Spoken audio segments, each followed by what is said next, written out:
saya Syarifatul Fitriani dengan ujung NIM 064. Kenalkan, nama saya Abdul Sagufron Iskandar dengan ujung NIM 021. Halo, perkenalkan nama aku Nola Bedianti dengan ujung NIM 007. Halo, saya Cahya Anugrah dengan ujung NIM 071. Halo, nama aku Anissa Desyifa, ujung NIM 069. Perkenalkan, nama saya Muhammad Restu Al-Gabari, ujung NIM 101.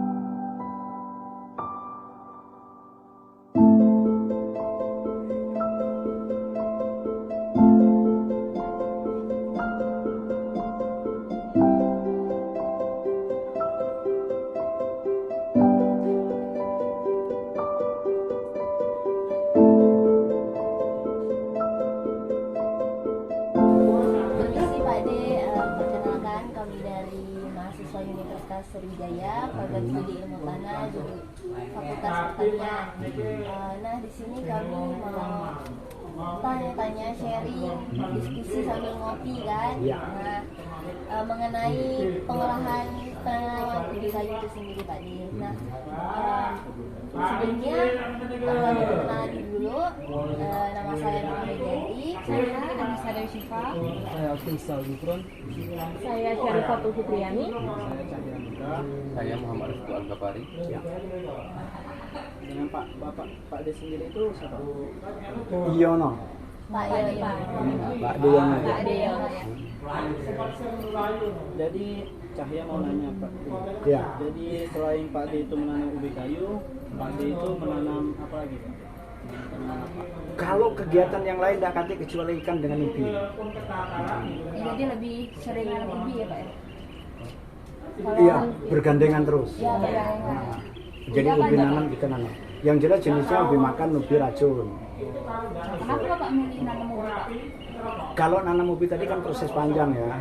Jadi kalau modalnya satu kali, ya kan. Tapi kita tadi nunggunya 7 sampai 8 bulan, kan gitu. Jadi tinggal waktu yang panjang itu kita bisa manfaatkan dengan baik. Misalnya kita ternak ikan, sambilan, gitu. Terus, Halo, lokasi penanaman di mana Pak? lokasi penanaman ada di belakang. Di belakang rumah Bapak. Tepatnya ini di daerah mana ya Pak? Di Permata Baru, nah, ikut Indralaya Utara Kecamatan. Nah, ini Pak De kan namanya itu nanam kayu kan, ubi-ubian kan. Nah, kapan sih Pak De itu mulai menanam ubi itu? Kalau bicara tentang tanya nanam kapan ya? Ya. Nah, kalau nanam tidak pakai waktu Mbak, panen, ya kan? Habis panen, bajak, nanam. Dan misalnya itu bulan kemudian. Tidak pakai. Tapi jangka waktu sampai tumbuh itu 7-8 bulan ya Pak? Kalau dari penanaman pertama sampai produksi itu 7 sampai 8 bulan. 8 bulan. Jadi nanti bajak lagi, tanam lagi. Tapi sekali 1 tahun tuh 1 tahun, kalau 1 tahun bisa terjadi, kalau diambil dari 6 bulan bisa setahun 2 kali. Kalau diambil dari 7-8 berarti 1 kali. Setahun sekali. Setahun sekali. Dalam proses penanaman ini Pak De ini siapa aja yang ikut serta dalam penanaman ini Pak De?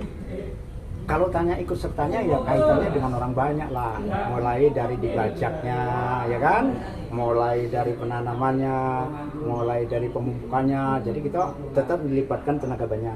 Ya, itu Gitu. Kalau kita mau lihat langsung ladangnya boleh nggak Pak? Nggak apa-apa.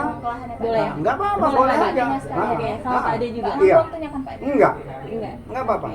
Oke ya. ayo Teh, perlahan. Oh, enggak. Pak De dalam penanaman ini kita menggunakan Pak De sendiri itu menggunakan sistem apa Pak? Kalau sistem dalam arti kata? Kayak tumpang sari atau apa? Oh enggak.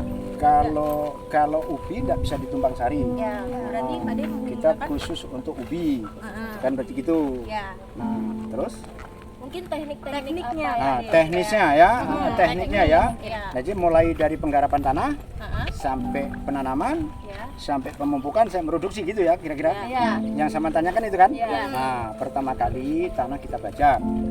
Nah, Iran Ya. sudah kita bajak, lalu kita rijer, ya kan? Bikin galengan, bahasanya di rijer, galengan. Nah, nanti jarak tanam tadi itu ya 1 kali 90. Nah, itu. Nah, sekarang bicara tentang pemupukan. Pemupukan itu biasanya kalau umur 1,5 bulan kita langsung kasih pupuk kompos 1 bulan lah, kurang lebih kompos ya. Nah, dijatuhkan di bawah. Jadi kami di sini pengen lihat mana sih tanaman ubi kayu yang kurang pupuknya itu kan seperti tadi bilang tadi kan warna daunnya itu berubah menjadi kuning. Ya, Gimana? nah, ini contohnya nih. Ini contoh daun ubi yang pupuknya tidak tepat waktu. Nah, bukan berarti kuning karena penyakit. Ini berarti kuning kurang pupuk. Kuning kurang pupuk. Tidak ada penyakit lain. Ini contoh. Oke. Nah, pemupukan pertama itu kalau sudah usia 19 tahun. Pemupukan pertama. Pemupukan kedua bisa usia 3 bulan sampai 4 bulan. Itu masih kompos Pak De? Enggak, sudah kimia tadi. Sudah kimia. Sudah kimia tadi itu. Nah, sudah itu sudah pemupukan 2 kali berarti sampai produksi. Jadi usia 7 sampai 8 bulan. Pemupukan terakhir kan Pak De? Ya. Nah kan udah ini kan penanaman itu sampai kan Pak De kan udah banyak nih pengalaman tentang penanaman ubi kayu kan. Nah selama penanaman itu apa sih kendala Pak De? Kalau bicara kendala itu kalau diomongkan banyak-banyak, diomongkan enggak juga enggak. Yang penting sebatas pemupukannya itu tepat waktu. Di antara apa yang dibutuhkan sesuai dengan porsinya. Nah ada nggak misalnya tuh daun ubi kayu itu kuning Kalau bicara daun kuning biasanya terlambat pemupukan. terlambat kan? Terlambat pemupukan jadi tidak tepat dengan waktu. Kalau kurang pupuk itu ngaruh juga Pak De? Kurang pupuk ya malah Indonesia Raya. Justru ubinya jadi kerdil. Makanya harus tepat waktu. Jadi Pak De biasanya kalau pupuk itu pakai pupuk apa Pak De? Kalau Subsidi pupuk atau itu kalau yang bagus itu sebenarnya yang pakai non subsidi. Tapi kan daya beli masyarakat petani ubi pada umumnya kan nggak mampu tuh. Jadi pakai yang subsidi. Jadi Pak De sendiri pakai yang subsidi ya Pak? Pakai yang subsidi karena ekonominya tadi itu. Nah di sini kami dari mahasiswa Unsri ini mau kasih solusi aja buat ini apa tanaman ubi Pak De yang Pak De bilang tadi pakai pupuk subsidi ya, karena unsurnya rendah, terus juga hasilnya jadi kerdil-kerdil. Kira-kira begitu. Ya, jadi ya mungkin untuk tanaman selanjutnya nanti pakai pupuk non subsidi aja walaupun emang lebih mahal ya, mahal jauh kali lipatnya, tapi untuk jangka panjang dan hasilnya juga memuaskan Pak De mungkin Pak De. 2 kali lipat lebih mungkin bisa jadi. Yang ditunggu-tunggu petani kan model itu. Iya. Nah, seharusnya pakai yang non. Ya. Tapi kan terbatasan ekonomi tanggulannya Sama sekali balik lagi. lagi ke sama petaninya Pak De. Iya, tergantung dari petaninya. Tapi segala sesuatu yang Anda maksud itu sudah benar. Tapi kemampuan petani kan nggak sama tuh. Iya benar. Ekonomi petani nggak sama. Iya, kira-kira begitulah. Sama kalau untuk yang daun-daun menguning itu Pak De ada solusi buat disemprot pakai pestisida gitu Pak De. Kalau bicara tentang daun ya, kalau bicara tentang daun itu sebenarnya nggak beda-beda itu dengan sayuran, tapi kan kita biaya terlalu tinggi tuh. Kalau pakai pupuk yang kimia harus arah ke taruhlah ke ganda silde, ya kan? Daun tuh. Nah, kita udah nggak pakai dah. Yang penting cara pemupukannya tepat dengan waktu dan harus pas dengan porsinya. Gitu. Insya Allah tidak ada kuning. Nah, Pak Dika sendiri juga suka nanam ubi jalar ya kan? Nah, di ubi jalar itu biasanya ada tungau kan Pak De ya? Nah, itu ataupun hasil pada buahnya ini iya, kurang, ada lubang-lubangnya. lubang di ubinya. Nah, itu nanti kami kasih solusi buat penyemprotan daun untuk ubi jalar ya Pak De ya? Boleh, tapi kan teknisnya begini. Itu yang sama masuk itu kan harus uji coba tuh. Nah ya, uji coba. Nah kalau kegiatan sampan tadi ke Pak D mau ada uji coba dulu. Jadi seandainya ada, jangan bicara tungau tapi ya kan? Jangan hanya disebut. Iya, Tapi tungau itu apa? Nempelnya di mana? Iya. Ya kan? Solusi obatnya apa? Iya. Kira-kira gitu ya? Iya. Nah itu. Boleh. Iya. Kebetulan di sini kan kita ketemunya ubi kayu ya Pak De ya. Nah, mungkin kalau untuk ubi jalar nanti kita ketemu di tempat lain Pak De. Boleh. Lain waktu ya. Iya, gitu. karena ini kan di ubi kayu. Kalau ubi kayu kan nggak ada sangkut pautnya dengan menguning itu karena tungau atau apa Oh, kenapa kan enggak ada. itu. Iya, jadi pengendaliannya cuma di pupuk aja. Pemupukan harus Iya. tepat waktu. Kalau yang di ubi jalar itu mungkin contohnya ya di balik daunnya itu Pak De ada teman. Nanti mungkin lain waktu bisa Boleh. kita liatin gitu rumahnya gitu Pak De ya. Dan itu penyemprotannya juga dengan ekstrak sirih dan sirsak gitu Pak De. Ya itu. Terus cara buat ekstraknya juga Pak De di dinding semalam itu sirsak sama sirihnya itu di blender atau dihalusin lah Pak De ya. Terus ditambahin 600 ml air lah kalau seaqua yang segini, yang sedang. Nah itu di dinding semalam Pak De. Baru besoknya disaring. Ekstraknya itu airnya itu baru bisa disemprotin ke daunnya yang kuning itu tadi Pak De. Nah mungkin kalau bicara kita nggak ketemu di sini Pak De ya. Iya kita ketemunya ubi kayu yang masalahnya di pupuk. Iya betul. Iya. Ya nggak apa-apa lah. Yang jelas kalau bicara yang jenis tanaman yang lain bisa pakai apa namanya waktu ke depan ya. Iya. Nah nanti bisa diuji cobakan, Iya. bisa dikolektifkan monggo. Itu kan hasil mutu. Iya. Kalau Pak Demo hanya dengar dan melihat atau melaksanakan. Iya Pak De betul. Kira-kira gitu ya. Iya. Oke, udah. Jadi kami di sini ingin mengucapkan banyak-banyak terima kasih kepada Pak D karena telah memberikan kami kesempatan tanya, Iya. menambah ilmu buat kami juga Iya. diskusi.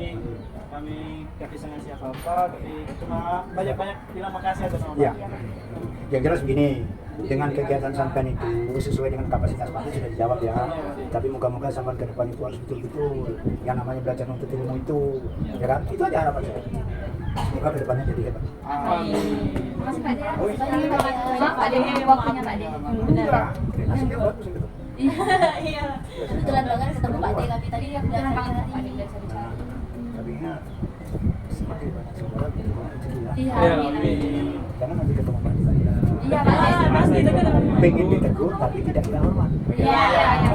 Silaturahmi ya. Iya. Terima kasih Pak De. Terima kasih banyak Pak De. Tak tunggu Isa Musir.